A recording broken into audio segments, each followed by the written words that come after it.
आज हम एक्सरसाइज 3.1 का सेकंड क्वेश्चन पढ़ते हैं। The coach of A cricket team, कि एक क्रिकेट टीम का कोच था बाइज, उसने खरीदा 3 बैट्स एंड 6 बॉल। 3 तो बैट खरीदे और 6 क्या खरीदे, बॉल खरीदी। 4 रुपीज़ 3900, तो 3900 रुपये के 3 तो बैट खरीदे और 6 क्या खरीदी, उसने बॉल खरीदे। लेटर, और बाद में क्या किया, सी बाइज उसने खरीदे अनदर बैट, एक बैट और खरीदा, एंड 3 मोर बॉल्स, और 3 बॉल और खरीदी। पहले तो 3 बैट और 6 बॉल 3900 रुपये में उसने खरीद लिए। उसके बाद उसने एक बैट और 3 बॉल और खरीदी, उसी काइंड की, उसी कंपनी की, जिस कंपनी की पहले उसने बैट और बॉल खरीदे थे। 4 रुपीज़ 1300, 1300 रुपये के। ठीक है, तो आपको बताना है कि represent this situation algebraically and geometrically. इसको आप इक्वेशन बनानी है और उनका फिर क्या करना है, ज्योमेट्रिकली, मतलब उसका ग्राफ आपको बनाना है। अब इसके लिए क्या करेंगे, अब 3 बैट उसने खरीदे तो उन बैट का कोई ना कोई प्राइस तो होगा। ठीक है, तो पहले हम क्या करेंगे, 1 बैट का क्या प्राइस लेट कर लेंगे, उसके बाद 3 बैट का आ जाएगा। फिर हम 1 बॉल का प्राइस लेट करेंगे तो 6 बॉल का प्राइस हमारे पास आ जाएगा। तो सबसे पहले हम क्या करते हैं, late price of 1 bat, 1 bat का प्राइस हमने मान लिया रुपीज x। उसके बाद प्राइस ऑफ 1 बॉल, तो बॉल का रेट अलग होगा, तो उसके लिए रेट अलग है, तो उसका रेट हमने अलग से मान लिया, उसका हमने मान लिया कि y रुपीज़ है, कि एक बैट इतने रुपए का आया होगा तो एक बॉल इतने रुपए के आए होंगे। तो हमने खरीदे कितने, 3 बॉल्स बैट्स, तो price of 3 bats is equal to कितने हो जाएंगे, 3x रुपीज़ हो जाएंगे। एंड प्राइस ऑफ 6 बॉल्स, वो कितना हो जाएगा। अब देखो, जैसे कि एक बैट का रेट कितना था, x रुपये, तो 3 बैट का कितना हो जाएगा, 3x हो जाएगा। 1 बॉल का प्राइस कितना y है, तो 6 बॉल्स का कितना आ जाएगा, ₹6y हो जाएगा। अब इसने क्या किया, जो 3 बैट उसने खरीदे, 6 बॉल उसने खरीदे, उसने सारे मिलाकर कितने रुपये दिए, 3900 रुपीज़ दिए। तो ये सारा जो रुपीज़ हैं, ये सारा मिलकर कितना होना चाहिए, 3900 के बराबर, अकॉर्डिंग टू क्वेश्चन। सारा रुपये उसने इतना ही तो दिया है, मैंने सबका अलग अलग निकाल लिया, 3 बैट का अलग निकाल लिया, उसने इतने रुपये दिए, 6 बॉल का अलग निकाल लिया, उसने इतने रुपये, तो कुल मिलाकर रुपये उसने कितने दिए, इतने दिए। तो ये इक्वेशन बन गया हमारे पास फर्स्ट। इसी प्रकार से प्राइस ऑफ 1 बैट हमारे पास है, प्राइस ऑफ 3 बॉल्स का, तो प्राइस ऑफ 3 बॉल्स का कितना आ जाएगा, एक बॉल का कितना है y, तो 3 बॉल्स का कितना आ जाएगा, 3y, 3 बॉल्स का कितना आ जाएगा, 3y। अब अकॉर्डिंग टू क्वेश्चन क्या कह रहा है कि 1 बैट, तो एक बैट का कितना है, x रुपये, 3 बॉल्स, तो 3 बॉल्स का कितना, 3y, तो सारा मिलाकर उसने कितना दिया, 1300। तो एक बैट खरीदा था उसने, और 3 बॉल, तो 3 बॉल का कितना था, 3y, और इसका हो गया था 1300 रुपीज़। तो ये इक्वेशन है सेकंड। ठीक है, ये हमारे पास अलजेब्रिकली रिप्रेजेंटेशन आ गई। अब इसका हमने बनाना ग्राफ। ग्राफ आपको खुद बनाना है, इसकी पहले टेबल, इस इक्वेशन की टेबल बनाओ, फिर इस इक्वेशन के लिए टेबल बनाओ, फिर उसका ग्राफ आपको प्लॉट करना है।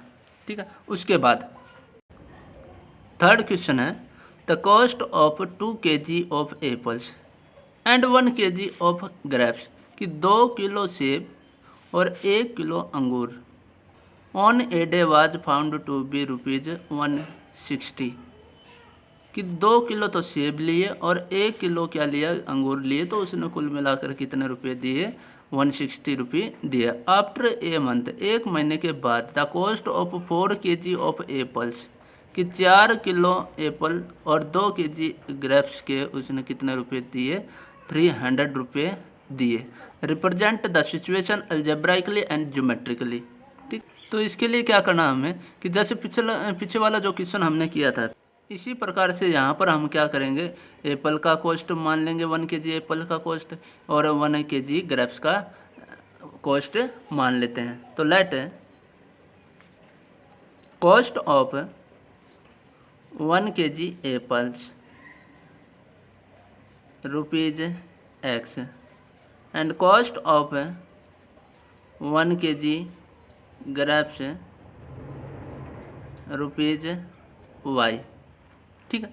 अब अकॉर्डिंग टू क्वेश्चन अगर हम देखें, अकॉर्डिंग टू क्वेश्चन ये कहता कि 2 kg एप्पल का कॉस्ट और 1 kg ग्रेप्स का कॉस्ट कितना रुपए दिए उसने, 160 रुपीज़ दिए।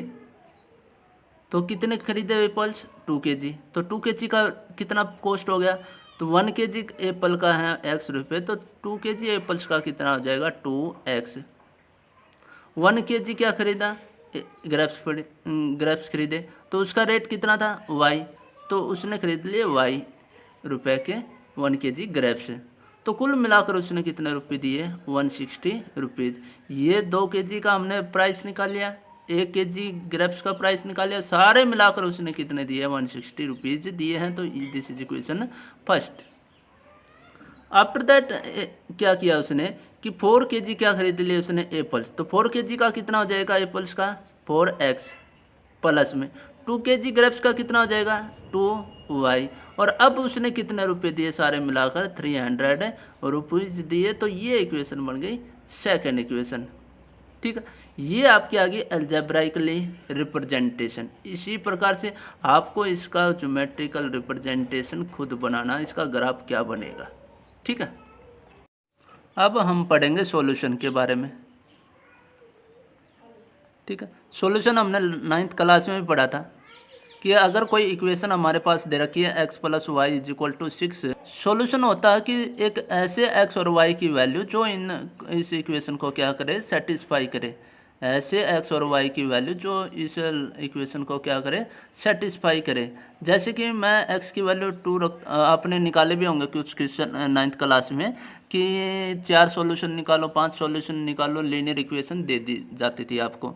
तो यहाँ पर क्या है कि जैसे मैं x की वैल्यू 2 रखता हूँ तो y की वैल्यू क्या आ गई, x की वैल्यू 2 रखी, वो 2 प्लस का इस तरफ आया तो माइनस का हो जाएगा, तो 6 - 2 क्या आ जाएगा 4। ठीक है, अगर इस पॉइंट को, इस एक्स वाई की वैल्यू को मैं यहाँ पुट करता हूँ तो वो इसको क्या करेगा, सेटिस्फाई मतलब लेफ्ट हैंड साइड किसके बराबर हो जाएगी, राइट हैंड साइड के बराबर। जैसे यहाँ हम रखते हैं 2 + का 4 6, तो 6 = 6 इसका क्या होगा, सेटिस्फाई करना है। तो ये जो पॉइंट हमारे पास आया, ये जो है ये इसको क्या करेगा, सेटिस्फाई करेगा। और जो ऐसे पॉइंट, ऐसे एक्स और वाई की वैल्यू ही इसका क्या कहलाएगा, सॉल्यूशन कहलाएगा। तो इस तरीके से अगर एक लीनियर इक्वेशन हमारे पास दे रखी तो उसके इनफाइनाइट मैनी सॉल्यूशन होंगे, उसके क्या होंगे, इनफाइनाइट मैनी सॉल्यूशन होंगे। इस तरीके से हम कुछ भी पुट कर सकते हैं। जैसे x की वैल्यू 1 रखी तो y की वैल्यू हम क्या रखेंगे, 5 पुट कर देंगे। ये भी इसको क्या कर रहा है, सेटिस्फाई कर रहा है, x की जगह 1 y की जगह 5, तो ये भी इसको क्या कर रहा है, सेटिस्फाई कर रहा है। ठीक है, तो ये हमारे पास इसका पॉइंट बन गया 1 5। इसके बाद अगर हमारे पास दो इक्वेशन है, दोनों इक्वेशन को हमने मान लिया a1x जनरल इक्वेशन, जैसे लाइन की हम जनरल इक्वेशन लिखते थे ax + by + c = 0, ये जनरल इक्वेशन होती थी इसकी लाइन की लीनियर इक्वेशन। तो यहाँ पर हमने अब दो इक्वेशन लेनी है। ठीक है, तो दोनों के लिए क्या कर लिया, पहले वाली इक्वेशन के लिए यहाँ पर a की जगह a1x b1y + c1 = एक इक्वेशन तो ये मान ली। दूसरी इक्वेशन हमने मान ली a2x + b2y + c2 = 0। अब एक लाइन थी तो उसके इनफाइनाइट मैनी सॉल्यूशन थे, क्योंकि लाइनें हमारे पास एक थी तो इस पर इनफाइनाइट मैनी क्या है, पॉइंट है। ठीक है, वे सारे इसके क्या होंगे, सॉल्यूशन होंगे। अब हमारे पास आ गई दो इक्वेशन। अब दोनों को सेटिस्फाई करने वाला पॉइंट हमें निकालना है। अब देखो ये जो इक्वेशन है इनकी हमारे पास क्या बनेंगे, लाइन बनेंगी। लाइन कैसी कैसी होंगी हमारे पास, इंटरसेक्टिंग लाइन, पैरेलल लाइन और कोइंसिडेंट लाइन। कोइंसिडेंट लाइन तो इसको हम बोलते हैं इंटरसेक्टिंग लाइन, इंटरसेक्टिंग लाइन्स। इनको हम बोलेंगे पैरेलल लाइंस, पैरेलल लाइंस। और इनको हम बोलेंगे कोइंसिडेंट लाइंस, कोइंसिडेंट लाइंस। तो ऐसे पॉइंट आपको निकालने जो दोनों पर लाई करते हो एक साथ। तो ये वाला जो है ये इस पर लाई कर रहा है, ये इस वाली लाइन पर भी लाई कर रहा है और इस वाली लाइन पर भी लाई कर रहा है। तो ये इसका पॉइंट जो है ये इन लाइंस का क्या कहलाएगा, सॉल्यूशन कहलाएगा। इन लाइंस का क्या कहलाएगा, सॉल्यूशन। अब ठीक है, तो इसका मतलब जब इंटरसेक्टिंग लाइन होंगी, जब इंटरसेक्टिंग लाइन होंगी तो उसके कितने सॉल्यूशन होंगे, केवल एक ही सॉल्यूशन होगा, ओनली वन सॉल्यूशन, क्योंकि एक ही जगह वे क्या कर रहे हैं, कट कर रहे हैं, इसलिए उनके सॉल्यूशन कितने होंगे, ओनली वन सॉल्यूशन, केवल एक सॉल्यूशन। और दूसरे वर्ड में हम ओनली वन को लिख सकते हैं यूनिक सॉल्यूशन, यूनिक सॉल्यूशन।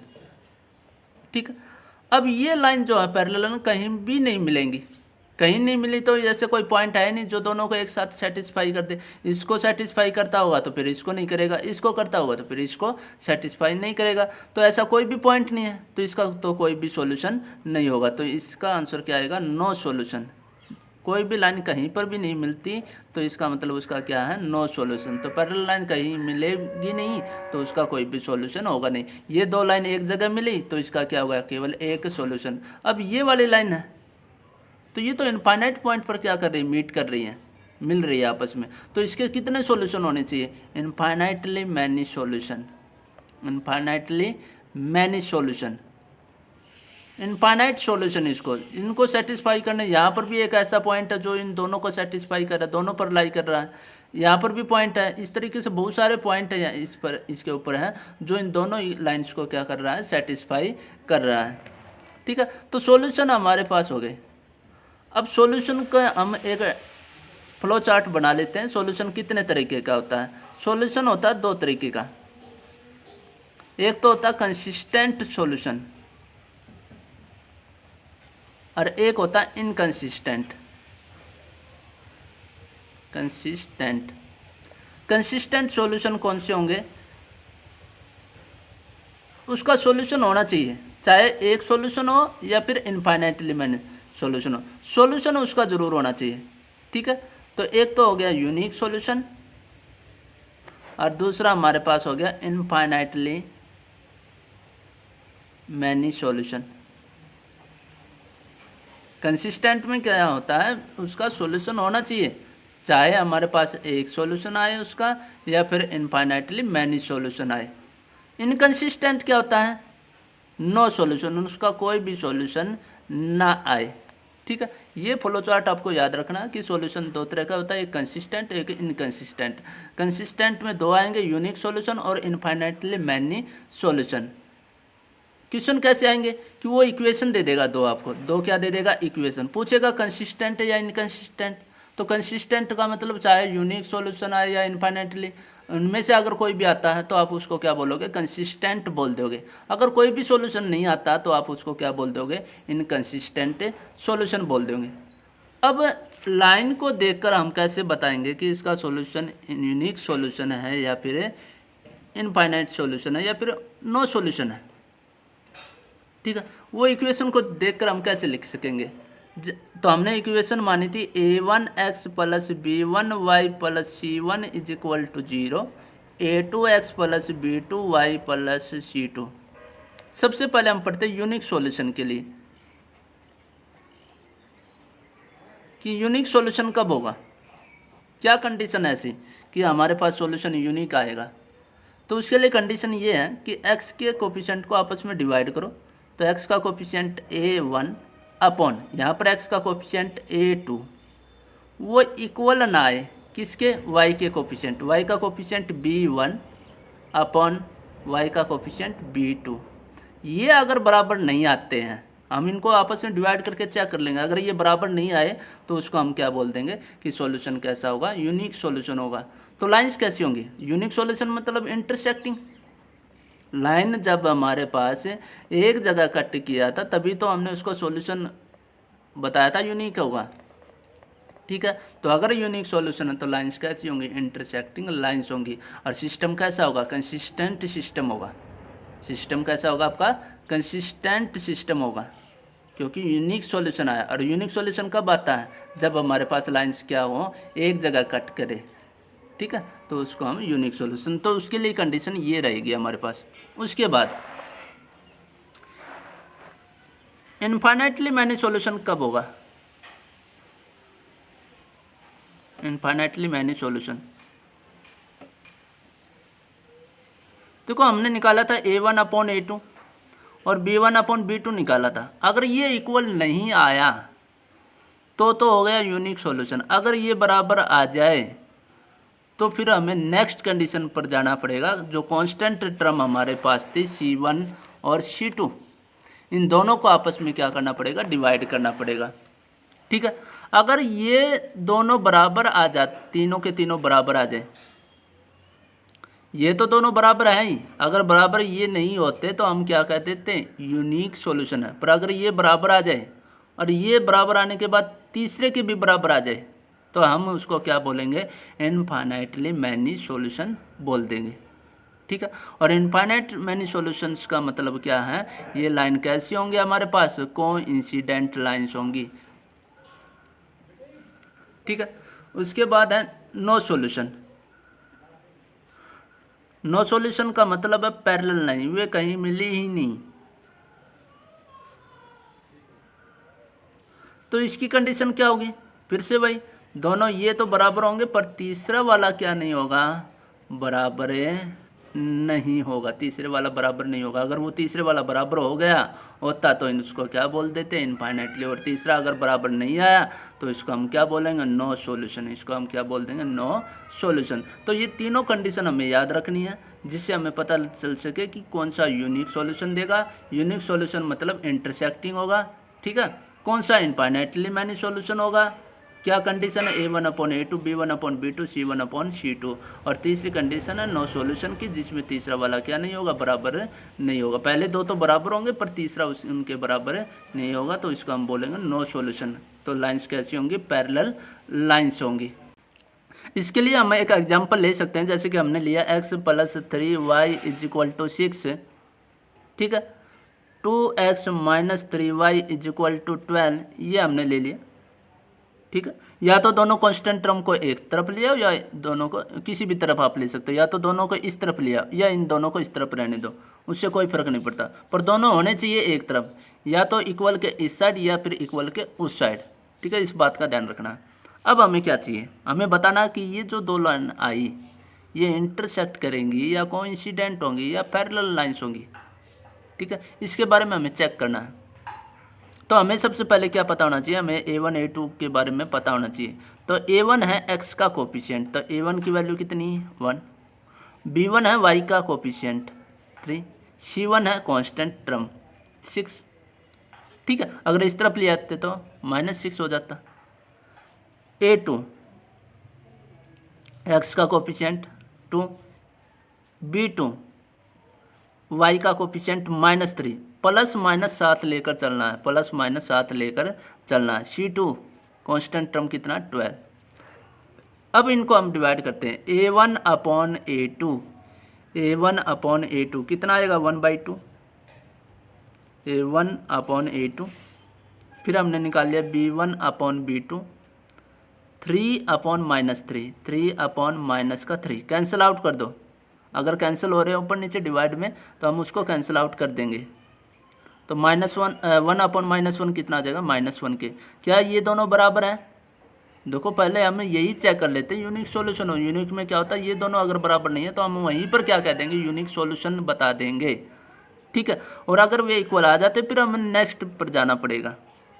तो C1/C2 निकालने की जरूरत ही नहीं, क्योंकि यही हमारे पास बराबर नहीं है। तो A1/A2 is not equal to B1/B2। Half जो है 1/2 वो -1 के बराबर नहीं होता, इसलिए ये बराबर नहीं है। तो इसका सॉल्यूशन कैसा होगा? यूनिक सॉल्यूशन होगा। लाइंस के बारे में बोल ले तो यूनिक मतलब एक जगह कट कर रही है तो इंटरसेक्टिंग लाइंस होंगी। और अगर सॉल्यूशन है तो उसको हम क्या बोलेंगे? कंसिस्टेंट सॉल्यूशन सिस्टम बोल देंगे। सिस्टम कैसा बोलेंगे हम उसको? कंसिस्टेंट है। तो एक कंडीशन याद रखने से देखो हमें कंसिस्टेंट का पता लग गया, सॉल्यूशन पता लग गया कैसा है, और लाइंस का पता लग गया लाइन कैसी है। तो ये कंडीशन आपको सारी याद रखनी है। ठीक है।